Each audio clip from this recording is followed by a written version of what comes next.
Bem, eu vou falar então um pouquinho sobre os distúrbios metabólicos, começando pela hipoglicemia, tá? Então, a hipoglicemia no recém-nascido, ela é difícil de identificar, porque naturalmente nós temos um quadro de hipoglicemia fisiológica. Por quê? O bebê ele recebia a glicose pela placenta. A partir do momento que ele nasce, rompe-se aquela conexão e aí ele não tem aquela glicose mais contínua. Então ele vai ter os seus primeiros picos de glicose a partir do momento que ele é alimentado, né? Então vai ter a amamentação. Mas muitas vezes ele tem dificuldade na pega, ou ele vai demorar para ser alimentado e ele pode então prolongar um pouquinho esse período de hipoglicemia. Por definição, e é muito difícil porque vários lugares não têm essa definição, basicamente uma hipoglicemia seria considerada nas primeiras 4 horas um valor abaixo de 50 ou após as 48 horas um valor abaixo de 60. Não tem muito certo isso. Mas o que a gente precisa saber é quais são os mecanismos. Então, existem algumas crianças que têm uma maior predisposição a ter a hipoglicemia. Então, por exemplo, um dos mecanismos é o aumento da utilização da glicose. Isso acontece principalmente em pacientes que vão ter essa hiperinsulinemia. Quem são esses tipos de pacientes? Pacientes filhos de mãe diabéticas, os GIGs, a mãe diabética passa para ele muita insulina e essa insulina acaba então destruindo muita das glicoses que ele tem, muita glicose que ele tem no organismo. Existe também os prematuros e os PIGs, que geralmente por serem menorzinhos, eles não têm uma boa reserva de glicose, tá? E existem causas mistas. A clínica, ela geralmente é assintomática e com sintomas inespecíficos. Quando houver sintomas, são sintomas muito inespecíficos. Então, às vezes, o bebezinho tá com uma hipoglicemia, não vai apresentar nada, e quando ele tiver um sintoma, por exemplo, ele vai estar choroso, ele vai estar irritado, ele vai ter tremor, ele pode convulsionar, esse bebezinho pode estar hipotônico, então bem fraquinho, não hipertônico, hipotônico mesmo, bem molinho, letárgico, ter dificuldade para mamar. E aí a gente vai, então, agora estabelecer um tipo de tratamento conforme o quadro desse paciente. Então, basicamente, se esse paciente estiver sintomático, com sintomas inespecíficos, independente da idade que ele nasceu, a gente vai administrar e a gente dosar a glicemia e tiver com menos de 40 miligramas por decilitro, a gente vai fazer a glicose endovenosa. Como que seria? A gente vai dar o primeiro um bolus mais uma infusão contínua de glicose. Então, a gente administra um bolus de 200 a 400 miligramas por quilo. Então, mais ou menos 2 miligramas por quilo de soro glicosado a 10%. E depois a gente deixa também ali uma infusão contínua de glicose e a gente vai dosando conforme a glicemia do paciente, se melhora ou piora. Agora, nesse quadrinho a gente tem ali os pacientes que são assintomáticos, geralmente os PIGs, os GIGs, esses pacientes, então a gente vai ter diferentes condutas. Por exemplo, até 4 horas, se a glicemia dele tiver menor que 25, a gente vai ter que administrar, fornecer alimento para aquele paciente em 1 hora. Então, ele tem que entrar em aleitamento materno. Se ainda depois de 1 hora tiver menor que 25, vamos dar glicose endovenosa. Se depois daquela 1 hora tiver maior que 25 ou 40, vamos então só alimentar e monitorar, não precisa dar glicose.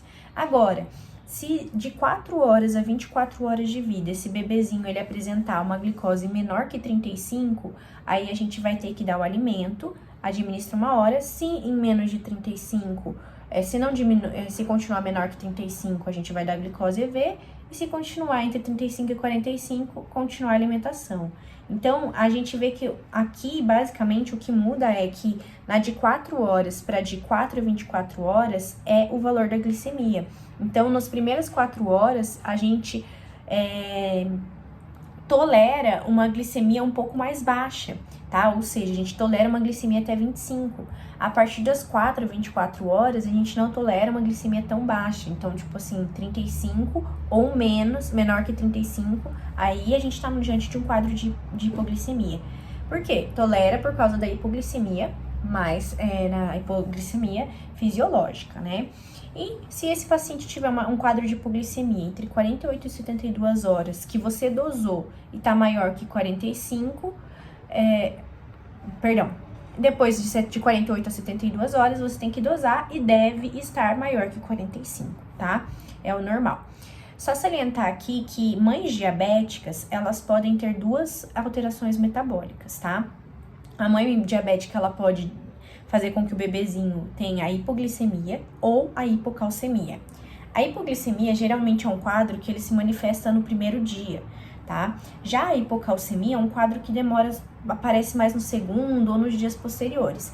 Então, assim, quando tiver uma questão de mãe diabética e geralmente é primeiro dia, tá com a glicemia baixa, provavelmente é hipoglicemia.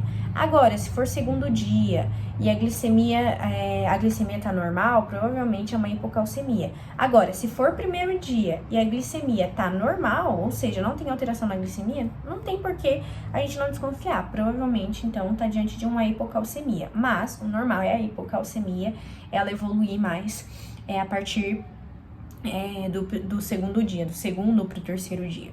Falando um pouquinho das doenças neurológicas, então é possível que aquela criança também desenvolva o quadro de encefalopatia hipóxica isquêmica. Essa encefalopatia, ela acontece geralmente por causa de uma asfixia. Então, a asfixia faz com que o oxigênio não seja transportado com qualidade, conforme a demanda do nosso organismo e, consequentemente, não é transportado conforme a demanda cerebral. E aí, o que vai acontecer? Esse quadro de encefalopatia hipóxico-isquêmica.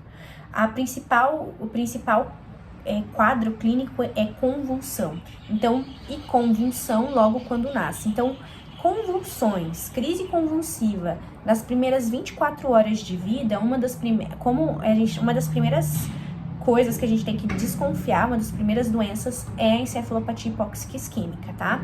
E aqui a gente tem que pensar também que a encefalopatia hipóxico isquêmica é a principal causa de crise convulsiva no período neonatal, por isso que a gente sempre desconfia de primeiro nisso. O tratamento aqui, diferente das outros tipos de crise febris, ali nas criancinhas, nos bebezinhos, é um anticonvulsivante ali, o fenobarbital, tá? Então, utiliza-se o fenobarbital porque tem estudos falando um pouco mais a respeito dele. E aqui a gente sempre vai fazer, além do fenobarbital, uma hipotermia terapêutica, mas existe uma restrição. Essa hipotermia terapêutica só pode ser aplicada em crianças com maior ou igual a 35 semanas, crianças que tiveram, então, como causa a asfixia, crianças que possuem uma encefalopatia moderada ou grave nas primeiras 6 horas, ou uma temperatura alva, a criança tem uma temperatura... E daí, lembrar que essa hipotermia, a temperatura média, a temperatura alvo vai ser de 36,5, tá? E por último, a retinopatia da prematuridade. A retinopatia da prematuridade, geralmente ela acontece porque, se a gente olhar na fotinha aqui do lado, tem uma foto da retina. E os vasos da retina, eles tendem a se desenvolver, então, conforme os meses de vida do feto. Então, tem ali 16 meses, 20 meses, aquilo é o tanto que o vaso está crescendo. Se o bebê nasce prematuro, por exemplo, ali o corte que a gente colocou, 28 semanas. Com 28 semanas, ele só desenvolveu aquela metade. Ele não desenvolveu todo o restante do vaso. O que vai acontecer? Sem o desenvolvimento completo dos vasos da retina, a retina, ela começa a sofrer um processo de hipóxia. A hipóxia vai levar, então, a uma necessidade de vascularização muito acelerada para tentar suprir aquela hipóxia. E o que vai acontecer, então? Uma vasculogênese. Então, a hipóxia estimula a formação de vasos, então o aumento da formação de vasos, uma vasculogênese, e esse excesso de vasos ali na retina vão fazer o descolamento da retina. Esse quadro é muito grave porque ele pode levar à cegueira. Então, a gente sempre vai avaliar pessoas que possuem maior fator de risco. Então, quem são os bebezinhos que a gente vai ficar ali constantemente avaliando? Menores de 32 semanas ou crianças com peso menor que 1.500 gramas, tá? Esses a gente vai chamar o oftalmo para avaliar, fazer o fundo de olho para ver se ele não está evoluindo com o quadro dessa retinopatia da prematuridade. Crianças com síndrome de desconforto respiratório, sepse, que necessitaram de transfusão sanguínea, gestação múltipla, presença de hemorragia intraventricular, são crianças mais suscetíveis a desenvolver esse quadro. Então, a gente também fica monitorando para ver sempre com oftalmo para ver se não está desenvolvendo essa retinopatia. Principalmente aqui, síndrome de desconforto respiratório, essas coisas quer dizer que a criança provavelmente é prematura, né? E aí a gente pode classificar, então, essa retinopatia para, então, iniciar o tratamento. A retinopatia, então, ela é classificada em zonas. Isso é muito específico, quase não cai, mas só explicando. Ela pode, então, ser classificada em zona 1 a 3. Então, a zona ali do centro é a zona 1, depois a 2 e a mais periférica é a 3. Quando você atinge a zona periférica, quer dizer que não adentrou no olho. É a mais leve, então. A zona 2 é porque já está entrando internamente. Então, ela já pegou a zona 3 e a zona 2. E a zona 1 é porque já adentrou tudo no olho. Então, pegou zona 3, zona 2 e zona 1. É a pior, é o alto grau.